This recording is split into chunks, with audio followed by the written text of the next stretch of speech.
Good morning. Welcome back to Mugby Mugcast. I'm here with Fay. Hello. I'm not Five Chins today. You're I not normally Five Chins. declare myself as Fay Five Chins, but I've lost one now. Well done. Well done. We are joined today with Emily leRoux of Spartan's Women's Ambassador Programme. We wanted to give her an interview because we think that any kind of raising of the women's profile is awesome. So welcome, Emily. Thank you. Thank you for having me. How's it going? Great. Thank you. Really good. It's like great. Although at the moment we're experiencing the cold rather than sunshine. So what is that about? Anyway, so let's just get right into it. To be fair, I think we should just crack on with this. So you're part of Spartan. What is your role with them? So I have two roles. One role is I lead the Spartan Women's Project on a global scale. And then my more commercial role is I work with partners across the EMEA region. Okay, and so, but what is this Spartan project? I haven't heard too much about it myself, other than the announcement last year in 2017. So, what is it? Okay, if I take you back to where I first came across Spartan. So I was living in Japan, in Tokyo, and I was there with my husband and work, and I got into CrossFit. I think there's a lot of people in OCR kind of start off in CrossFit and then kind of grow a little bit. And there I met the lady who runs Spartan in Japan. And I also met Jojo who'd moved to Japan to support the launch of Spartan in Japan. Oh, I remember that, yeah. Yeah, so that kind of coincided with me. I was working 4 days a week, but I also ran a network called Mums in Business Tokyo. It's quite a small expat community, and there's a lot of working mothers, Japanese and non-Japanese. So I created a network group, and essentially it was once a month getting together and sharing stories, camaraderie. After a really awful day in the office, you sometimes need a friendly face just to download everything too. So that's kind of how it started. Yeah. And generally a glass of wine or some sake. Now you're talking Fay's language. I'd rather have a pint. Okay, Japanese beer is pretty good as well. And that was very much about women and empowerment of women, and it's basically women just needing a little bit of extra support. I personally needed support when I had my second baby. I went back to work. I was in a very dominant Japanese office, and I was the only female in the leadership team, so I knew I needed that support system. So for me, that whole kind of women's project was a big thing, especially in Japan, where it's a struggle for women to get that equality in the workplace and in the community. And having met Joe and Emily Downey, who runs Japan, there seems to be a lot of synergies between Spartan and kind of those obstacles on the race course and overcoming those obstacles in daily life, in corporate life, family life, whatever it might be. So Joe kindly termed it the Women's Project. I kind of turned it into, let's call it Spartan Women, and that's really how it started. And the business overall buying in hugely to this platform that we needed to really strengthen, to give women that voice, to give them that opportunity to experience not just Spartan but obstacle course racing, ripping them off the couch, getting them fit and healthy, whilst also enjoying a beer and a glass of wine. Joe's very passionate, isn't he, about everything. He's slightly crazy, but very passionate about everything. And he supports quite a lot of women. He likes women doing the sport. So did you run in Japan? No, because Spartan, by the time I left Japan to move back to the UK, Spartan had not launched its inaugural race. So I left 4 months before that first race. That would have been awesome, though, wouldn't it? Did anyone from your group take part? They did? Yeah, well, most of on International Women's Day in the March, most of the guests to that event, we had 150 guests, did do the Spartan race. Right. So it was fantastic. It was... You saw all the pictures. Yes, it was just incredible. There's people who would never even thought about carrying a big bucket or monkey bars. And was it big in Japan? Yeah, it's huge. They do one-day races. The first race was a complete washout. It was typical British weather. It was wet. It was very, very muddy. But it was, it went down a storm. So they now have 2 races each year. They'll move to 3 races next year. So Big success. Okay, so Yeah. will they do the different distances, Yes. the trifecta distances? Yes, they haven't got the beast yet, but they're doing the sprint and the super. Okay. Yeah. I feel like Faye's like going, how can I get to Japan next year and do a trifecta? So Yeah. how many Spartan races have you done? I have now done 5 races. All in the UK? No, I've only raced once in the UK, and that was last year. At what location? That was at Marston Lodge last year. That was my first race. Okay. Yeah. Oh, was it? How did you find Yeah, it? amazing. I did Yeah? the super. Why did I not do the sprint first? I was so kicking myself. Like, why not ease myself into it? I did the hurricane heat there. Oh, wow. And you know the water as you come down Yeah. that you go through. So they had us doing burpees in the water and then laying on our backs with our backpack like raising our legs, and we all had to stand up at the same time. And obviously, I can't remember, I think there was about 60 of us because we couldn't get up, so we had to keep laying down, getting up, laying down, getting up. This is at like midnight, so it was good fun. It was the 4 hour, so yeah, it wasn't too insane. The 12-hour wasn't as wet, so yeah, that was good. So what other countries have you run in? So I raced in Tahoe last year at the World Championships. Yeah. Oh. Actually with two recent girlfriends who, one was a lady I met in Geneva, who I just really got on with and said, come over, let's race together. And then also Maha Kikagawa, who is a Japanese girl. So we're the 3 of us. Nora is very statuesque, very strong. Then it's kind of me in the middle. Then there's petite Maha, and we raced it together. It was amazing. And actually, I think I probably enjoyed it most because I raced with 2 other people, and over that 5-hour period, we got to know each other really well, and that whole bond just kind of really consolidated itself. And it is a team thing, isn't it? I mean, I'm by no way an elite racer. I'm a fun runner. I do it for fun. And when we did, Claire, was it this year?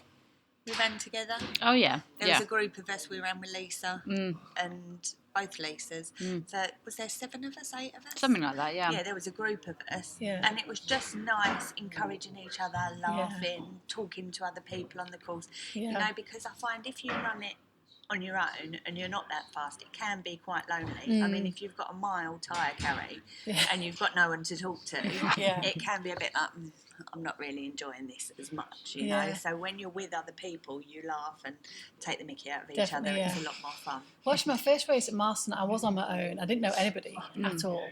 And by the end of the race, I knew a few people pretty well. But I'm the sort of person where I will just chat to people, and if I get overtaken or overtake someone else, which is always a great feeling, then I'll just say hi. And so I actually do feel for a lot of people, you probably can just do it on your own. If you go into that mindset of, I'm just going to have fun, I'm going to chat to people, and there's always someone doing a bit of a hurroo, like generally when you're stuck in a ditch, in my case.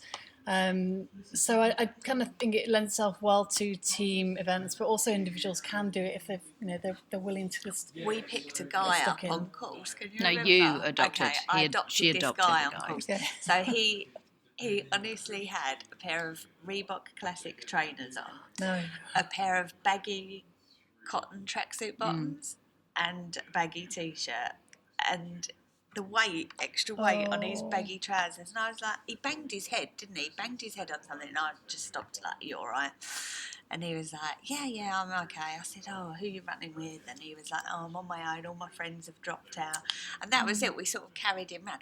And being a mud queen, it's funny because there's loads of Mud Queen marshals, but they all have suites. But because there's thousands of races, they don't have enough suites for everybody. So if they see Mud Queens coming, they get their suites out. So this guy was like, do you want some suites? He was like, oh, I like running with you. Like, I'm going to stick with you. So it's quite funny. But again, it just sort of broke up his experience, and he was like, oh, I'm enjoying it much more now. Oh, definitely. So you do sort of. You're a bit of a lifesaver to him. Yeah, you pick people up on course, don't you? I'm surprised his pants didn't fall down if they're so kind of heavy with all the weight. Well, I was hoping. Oh, really? No, I'm joking. But yes, I mean, obviously, so you've done, what Spartan's about. You've been doing the Spartans. You've done five races now. But going back to like the ambassador program and that platform, so I guess it's a bit like the Mums in Business that you set up. How many years ago? Like, yeah, that was 2013. I set that up. Yeah. So is that what kind of drew you to go? Yeah, okay, let's do this with Spartan, because you know already what that kind of network of women, and it's a different because obviously one of the things for International Women's Day, we all pledged something, and mine was to change, to continue changing that women versus women narrative. And I know that even in like obviously your business background, there was probably that kind of narrative that's kind of underlying in the last 14 years, whereas doing things like Mums in Business, Mug Queens and stuff like that, it's going, well, actually, no, we can work together quite well. Thank you very much. Yeah. Is that what you kind of was like, right, okay, this is what I can bring to the Spartan programme? Yeah, 100%.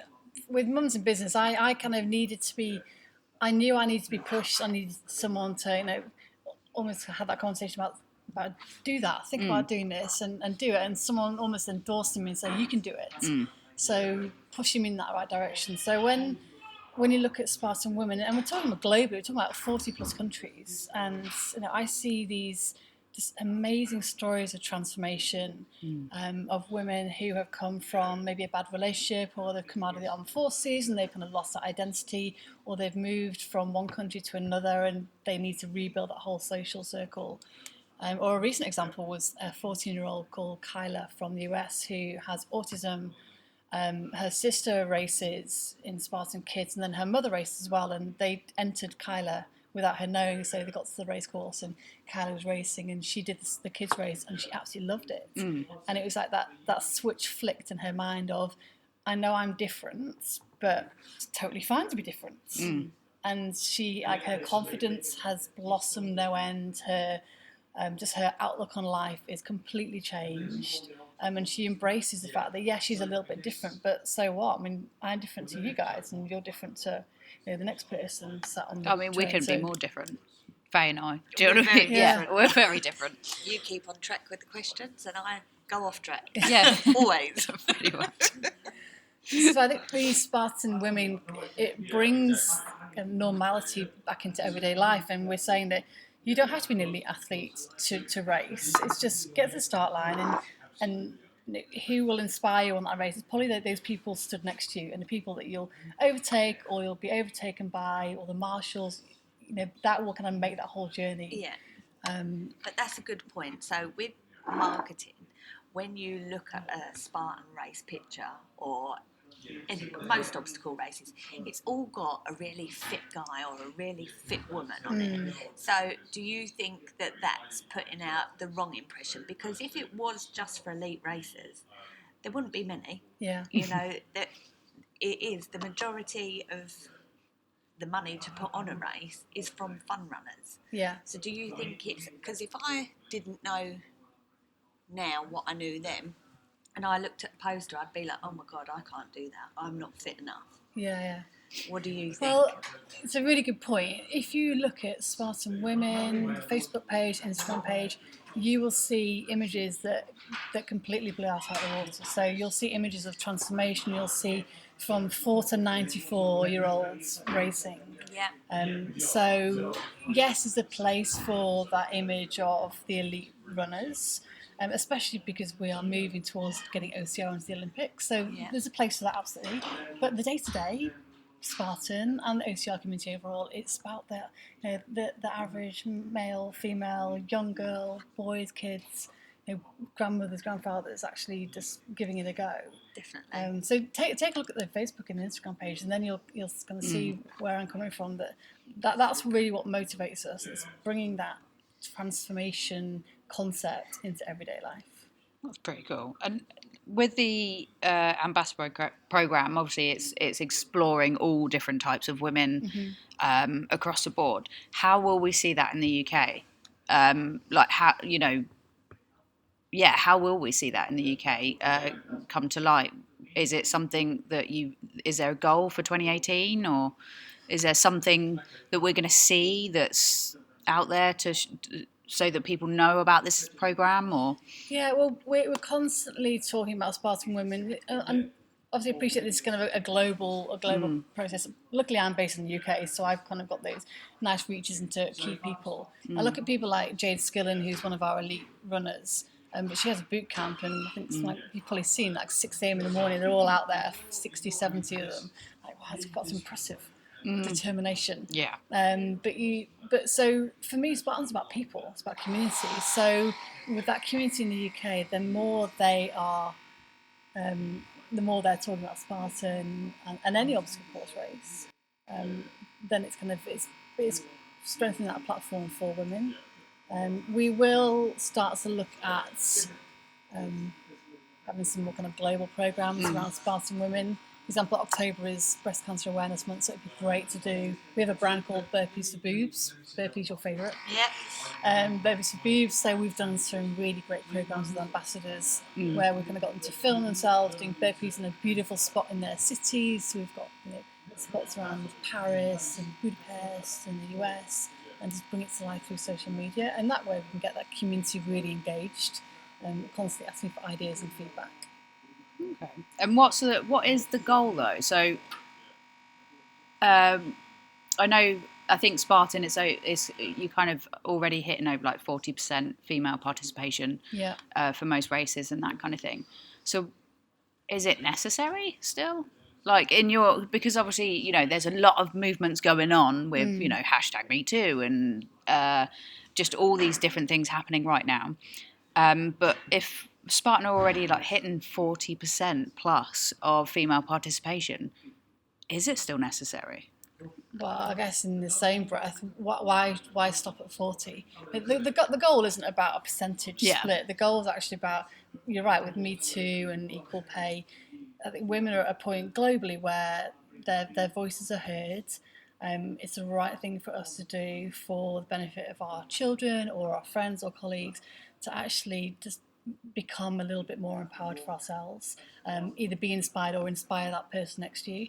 And that's what I love about Spartan Women, is you see all these amazing stories and think, wow, that's amazing. And it makes you either look at yourself or think, okay, well, I should just work a little bit harder, or I should, for example, I have a friend who really wanted to do the Manchester 10K and she had never really run.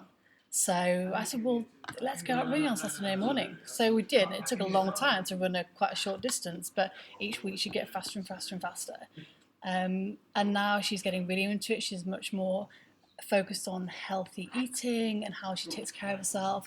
Other friends are kind of like coming into this group. So just that one decision that she and I made to do something together, look what impact it's had on other people. And so I think exercise is the best antidepressant there is, because it releases these endorphins, and we've got a lot of people on our group that have had different problems in life, that life's not a straight road for anybody, So the amount of people that have met other people and their problems are shared, and women can empower women, and I think it's happening a lot more now.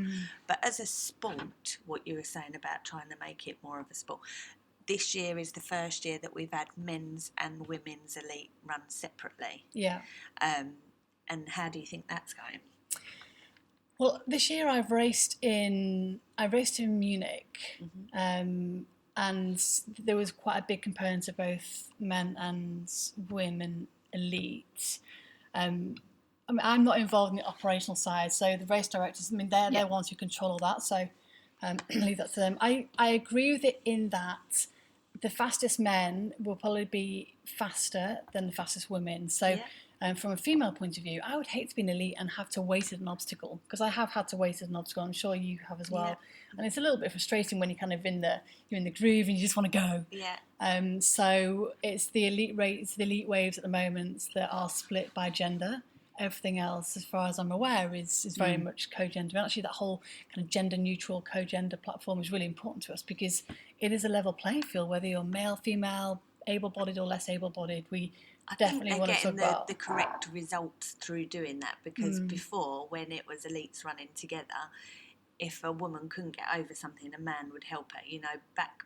Going back a few years, people would run together, and then the women running on their own didn't have that, So by putting the men and women separate, it's fairer, everything's. And I think it's a good move for Spartan. I have to say though, with that, because Fay loves the fun side of Spartan obstacle racing and stuff like that. I love the fun side, but I absolutely love watching the elite stuff, because now with Spartan they have the penalties, so there's no kind of like you know, if you don't do an obstacle, that's it, you're out. That's you out of the running. And so there's a lot of strategy to play with and stuff like that. And obviously with the Spartan World Champs, was it last year? It could have been the year before.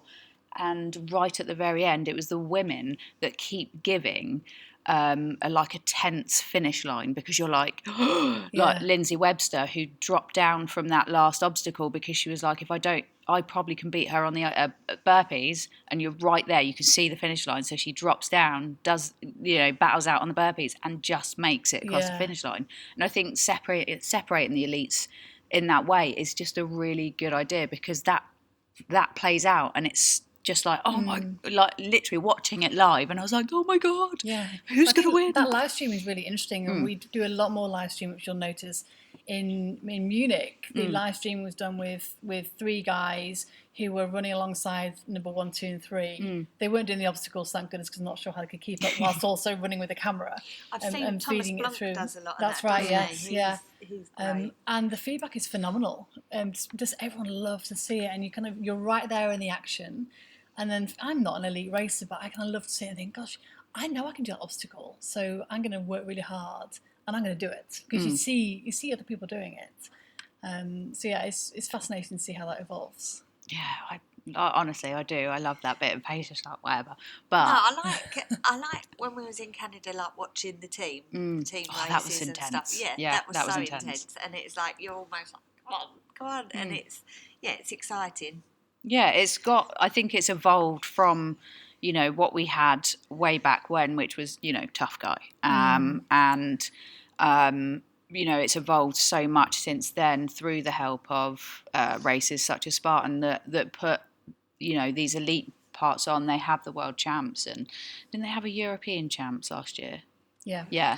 And it's, you know, we've got those races now, those companies that are pushing the boundaries so that more can be done and we can enjoy it in a different way other than just going and making mud angels or what have you on that front. But yeah, I mean, it is really interesting. But for you though, where do you see yourself just still kind of doing that, kind of taking part but not serious, you know, in that kind of elite way? Or is it just because everybody has a goal, whether it's, you know, someone like me that's just wants to get round? Are you going to podium this year? Well, there's a good question. Do we need to put our money on you? I wouldn't just yet, no. Hang fire, ladies. But actually, this year's the first year we brought age group in, and I saw it in Munich. I saw 16 to 17 year old and 18 to 20, and I was like, wow, this is really interesting, because you see these young, little teenagers competing. I think these are the Olympians of the future, and what we're creating is this amazing platform for people who you have to be, as you know, you have to be kind of good at running and generally have pretty good upper body strength and just be a good all-rounder. But you see with the elite women, they're overtaking each other all the time, and 1, 2, 3, the positions are changing. So it's not like 800-meter distance running. It's much more than that. So age group for me is really interesting, because I'm now in that 40+ age category, and I'm just hoping there's not that many of us in it, because I generally do pretty well in it. But I think it's just brilliant, because there's a lot of talk about moving from elite into age group, because actually you're racing against people your own age, and you can kind of set a benchmark. And then you've got your 40 to 50, 50 to 60. And I have an amazing ambassador in the US called Marla Sweeney, who is 74. And she started racing when she was 72, because her son races and her grandson races. And last year she raced 24 races. And she's incredible. You're just like, come on, Nan. Yeah. Let's go. Yeah. I'm thinking, could I get my mum to do one? Probably not. She'd rather make a cake, I think. Yeah, I'm fine with that. Yeah. But she actually was on the stage in Tahoe last year when we were talking about Spartan women, and Amelia Boone, who I'm sure you know, was sat next to her, and it was Marla who said, Amelia, you should tell your mum and dad to race. And Amelia's like, I've never thought about that. And then she did. And now her dad races with her. So I think just whatever age, that whole fight, say like a 40-94, because I don't really think you should categorise obstacle course races in a particular age group. It's open to everyone. It's completely, it's diverse, culturally diverse in terms of ages and ability. So I do truly think it is for everybody. Would I like to be on the podium? Absolutely. So I can show my two sons, like, this is what you do when you work really hard. Have they done We'll a race? see. They're going to next weekend. Okay. Yes. Are you running? Yes. Yeah. I'm Both days? I am. I'm going to race the Super on the Saturday and see how I'm doing. And then I have a friend who's been training really hard, who's never done this before, and we're going to race the open sprint together and just have some fun. Okay. And then are you going to Scotland? I'm not sure about that one yet. Probably in a work capacity, or whether I race or not, I'm not sure. Because it's a different venue this year. Yes. The last 3 years, I want to say, it's been the most horrendous venue. Yeah. Because of the weather, or has it been? Hold on. Is Edinburgh now taking over Spartan Beast 2013? Pippinford Park. Oh, no. No. I don't think anything will ever overtake that. Okay. So the Beast in 2013, we had torrential rain. It was November. Storms, thunder and lightning. There was lots of swims. There was people cramping up with hypothermia everywhere. If you did that Beast, you earned your medal. Yeah. And this is the thing. It doesn't matter whether you're an elite, fun runner. The Beast has got to be hard. Yeah. You know, and the supers now are getting ridiculous, aren't they? Like some of the carries and stuff on the supers. And you kind of think, are they making the supers too hard? Because you want the Beast to be so much harder. Yeah. You know, to earn that trifecta, because normally you do your sprint, then your super, then your Beast.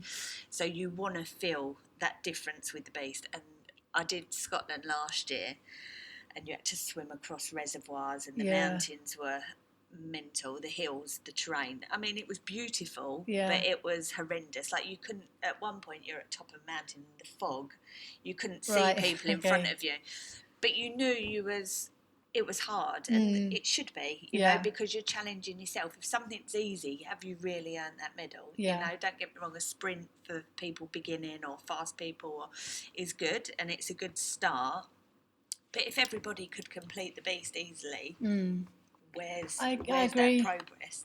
But the whole, I guess, the identity of Spartans is for those who are mentally and physically willing to push themselves beyond what they thought was possible. So I did the Beast in Tahoe, and I was just stood at the top on the first descent thinking, how did I get up here? That was incredible. But then the views take over, like, oh, this is amazing. So I think that the pain and all those kind of mental doubts in your head are kind of going. Did you cry when you finished it? I cried halfway through. Okay. When I had to get into that freezing cold lake at the top. But I quite like the habit. Like, I've only cried on two races. So one was my first 27-mile run, and my second was my 30-mile run with Fay. Like, and I can't tell you why I cried when I finished. She was like, "Do you want a cup of tea?" I went, "No, I just want to go home." Oh. And it was, she was like, "Why are you crying?" I went, "I don't know." But it's because you almost feel broken. Yeah. But on the same thing, you've got that huge achievement, and that, I've completed it. Although I've doubted myself through the day, I've actually done it. Yeah. And it's quite, those are the races that stick in my mind the most. Yeah. But I think that when you cross that finishing line, you have this kind of whole torrent of emotions. And I think a lot, and then part of that is confidence and this whole boost of energy. And for me, I think a lot of women take that through to Monday mornings, so whether they go into school or into work or in the community, they take that confidence. And then, again, to kind of talk about that whole corporate environment, is maybe they'll go for that pay rise, or so promotional, maybe they'll ask for a pay rise, or they'll just do something that they maybe didn't think they would do before. So I think that's very important. But if you ask about crying, I do cry when I read stories on our Facebook, on the Spartan Women Facebook, because women just pour out their heart about challenges that they're facing, or just that their experience, or an accident. And I see women racing in wheelchairs, and I'm like, oh, this is incredible. And I reach out to them, and their stories are so powerful.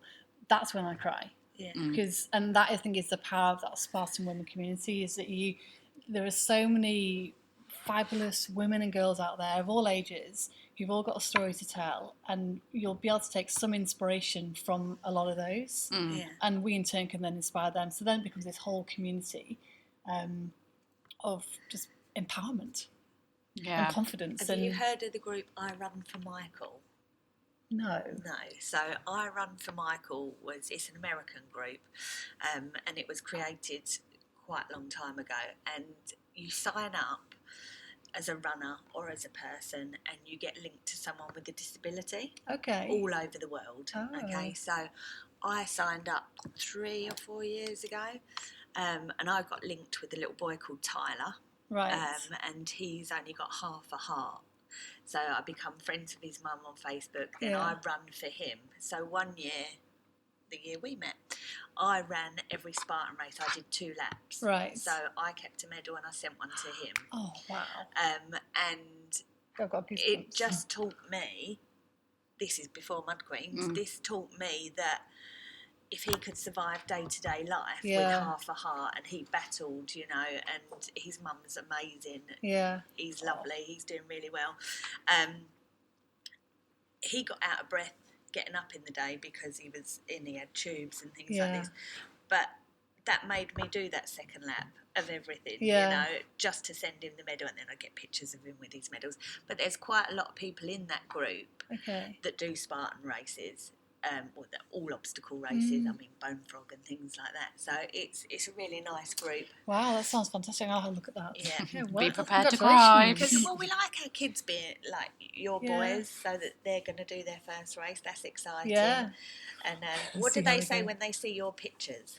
They don't really say anything, but they have both got a T-shirt and they love wearing it. And the little one's got the T-shirt saying "Eat my dirt." So he does say that quite a lot at school, and the teacher's been like, "What do you mean by that?" What do they say about your fire jump pictures? Because I remember my Danny, the first, he was like, "You always tell me not to play with fire, and you're jumping over it. Like, how's that acceptable?" And so. Do they think, are they inspired by that? I hope so. Like the older one, he sees me training at home. I just do, like, literally, I think like a lot of women, trying to squeeze in training here and there when you can.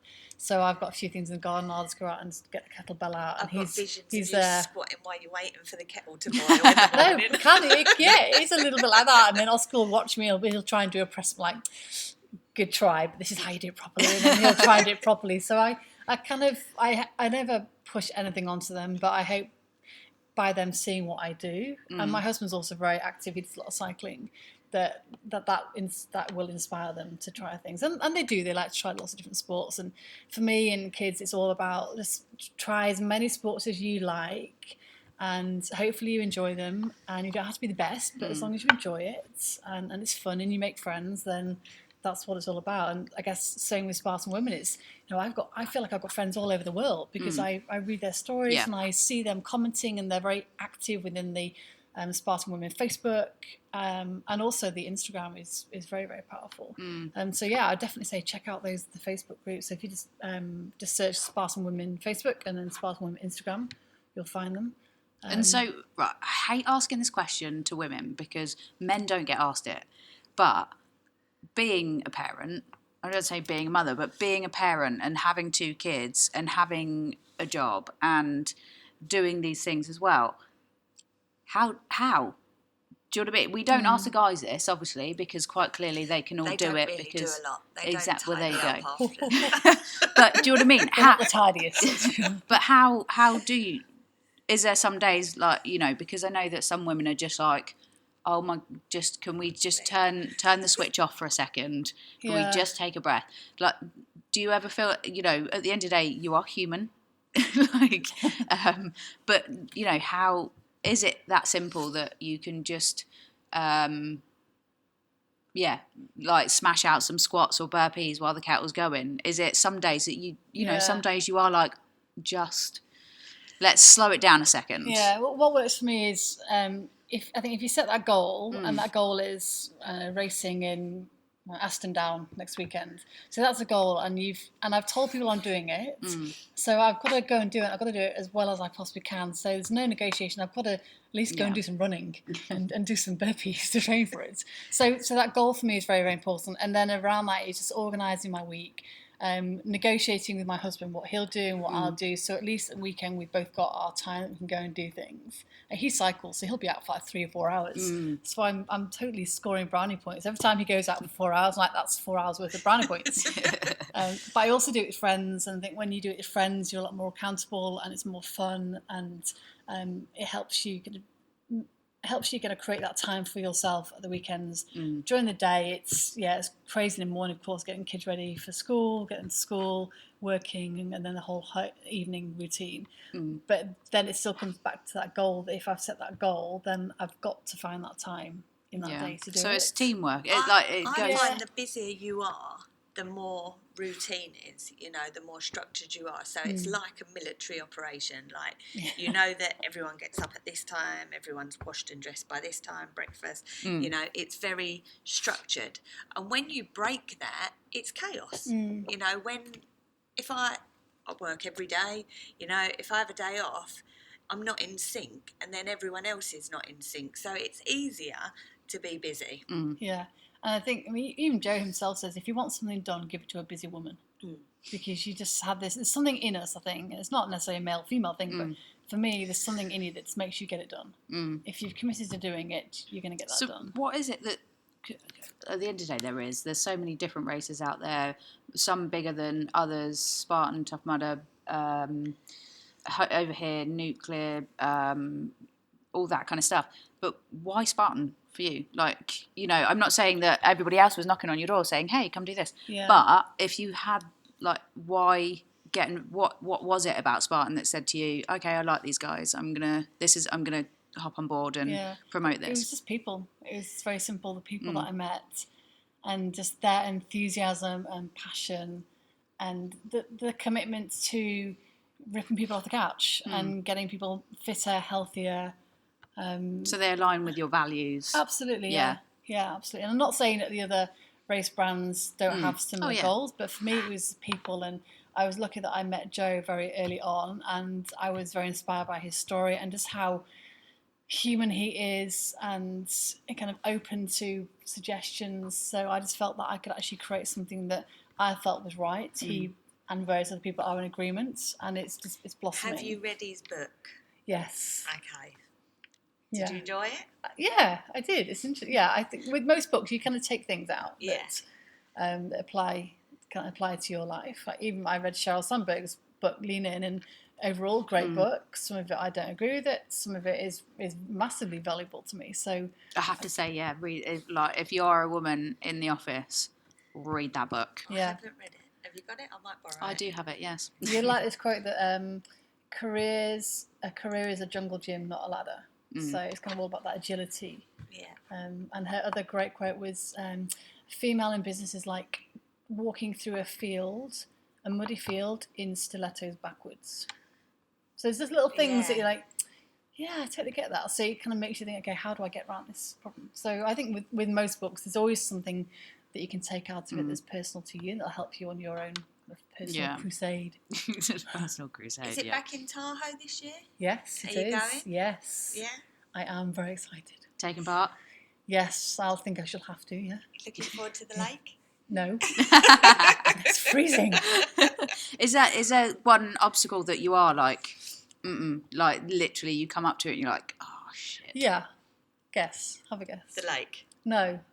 Monkey bars? The Twister. The Twister. I just can't do it. Have you watched lots of videos? Yes, and I still can't do it. It's practice though, isn't it? I think with a lot of things it is practice. I mean, I could never do the monkey bars, and I always used to get upset. And the first time I did them was such an achievement. It was like, and my son was actually watching on the side, and he was like, "God, Mum," and I don't know if it was his voice that I actually thought, "I've got to do it now," So that was really good. And what do you dread? The cold water. I do not get on. I wasn't born for this country, basically. So I think I should have lived in California because I can't cope with the cold. Really? Even in the summer, if most of the race is undercover, then I'll still have a drop in temperature. Like last year, I did a race and I finished, and I was in a dry robe. I had a cup of tea, and it's like going everywhere because I'm shaking. So you should have a look at Blazewear, they're our presenter partner for the UK. So they have heated technology in their jackets. They've got gilet jackets, they've got gloves, all with heated technology. And so flick of a button and it heats it up. Yes, I've had several people send me posts about certain things like that going, this is just for you. This start, because they're not with you yet, are they? Yes. Oh, Yeah. they are now? Yeah. Does this mean that we will be seeing the reintroduction of cotton T-shirts? That's not a question for me, I'm afraid. Damn it! I think, to be honest, I think they're probably all bought for the year, aren't they? They normally buy all the T-shirts for the year. It's fine, I can cope. You must have a lot of T-shirts, though, from all the races you do. Yeah, but the Spartan ones are the ones that I wear on a normal, put on a pair of jeans day. Okay. Because they're cotton. There's been that debate. I know Fran brought it up as well when she first wore the new T-shirt. But it's really interesting how we react and respond to changes in a race. So obviously with the cotton T-shirts, but Spartan have swapped over to this tech tee, and there was quite the discussion about that. If someone changes a medal or like takes away the medal and introduces something else, people get very take it personally. It's really interesting to see how people kind of get on board with obstacle racing. Yeah. I think. Well, it always used to be the white T-shirt at every race. I still have one. I have lots. Yeah. And it's the first time we did the first beast in the UK, they changed the T-shirt and it was black and green. Yes, it looked a bit like Monster, yeah. Writing on the back, I think. Yeah. It had on the back. I'll find the picture. And then every year they changed the beast one, so it was a normal T-shirt, and then the beast would be different. Then the next one had like claw marks, green claw marks on there. And they were really cool because you would know by them T-shirts what race people had done, because at that time there was only one beast in the UK. Whereas now, I know they do the event. I can't say it. But there's an event-specific one, I think, isn't there? That's the word I was looking for, but I couldn't down, spit it out. And Ireland as well, they had that T-shirt. So, but with the Sprint, Super and Beast, you don't know what events people have done, but by having these slightly different things. So that was quite cool, because you would know if you saw someone in that T-shirt, you'd know you did the Beast 2013. Yeah, that's interesting feedback. 'Cause I've heard women, even on the Spartan women platforms, talk about they've seen someone wearing a T-shirt and thought, oh, that looks interesting, and then they've gone online to find out what's Spartan, and that's how they've found their way to the start line. So I think, it's an interesting point you make about the T-shirts are the branding. However, for you, is it about the T-shirt or is it about the medal? I love the medals. So my 5-year-old loves the medals. He's constantly playing with them. They make such a racket. So it's all about the medal for you, right? Because I'm all about the T-shirt, and I get really disappointed if there's not a T-shirt, and I'm not really bothered about the medal. But I know there's lots of people that are more bothered about the medal. You're more about the medal, aren't you? I don't know. I like different medals. So this year I want my double trifecta, and I've got one already because I went to Barcelona and did the Beast to get a double trifecta a couple of years ago. But now I'm quite looking forward. I would like the trifecta weekend medal. Right. That looks quite cool.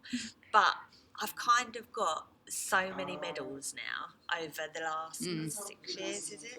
Something like that, yeah. 6 years.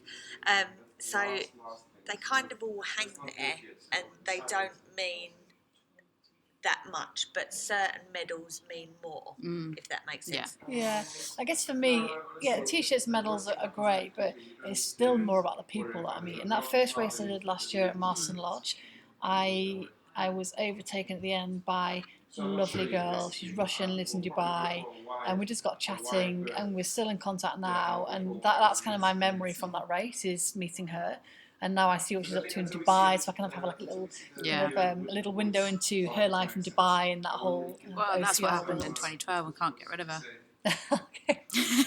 But no, I mean, rounding this up, because obviously we're getting to the end of time. But I don't know whether you'll be able to answer this question, because it might not be as simple. But for you, obviously, this women's ambassador program with Spartan, the stuff that you've done with Mums in Business, so empowering women and supporting women seems to be something that you're quite passionate about. It's quite clear. What do you want your legacy in this work to be? That's a great question.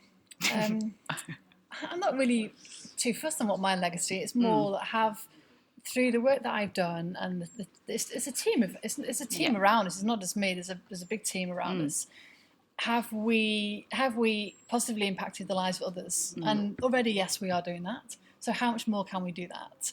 And how much more can we grow the social platforms, the Facebook, Instagram, to allow women to have a stronger voice, and have a stronger voice in terms of ideas that they've got? Because, Spartan doesn't know the best thing for everything, and there may be some great ideas in terms of t-shirts or medals, or for those who have got lots of trifectas, what's the next thing for them? So we have to evolve. So legacy, I think, is more about what's the Spartan legacy, and it's getting it to the Olympics, and it's giving people the opportunity to take it to the next level.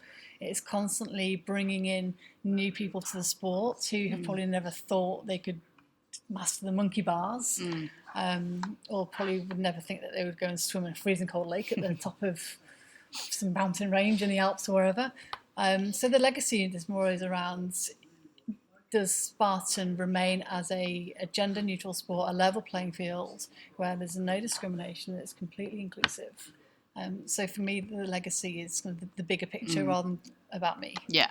Okay, no, that's cool. That's cool. And I like the fact that you're building a community of women. It's very similar to the Mud Queens. So how many have you got in your Facebook group at the moment? It's worldwide, isn't it? It is worldwide. And actually, that only started a short while ago. So we started off with Instagram, so that's now up to around about 40,000.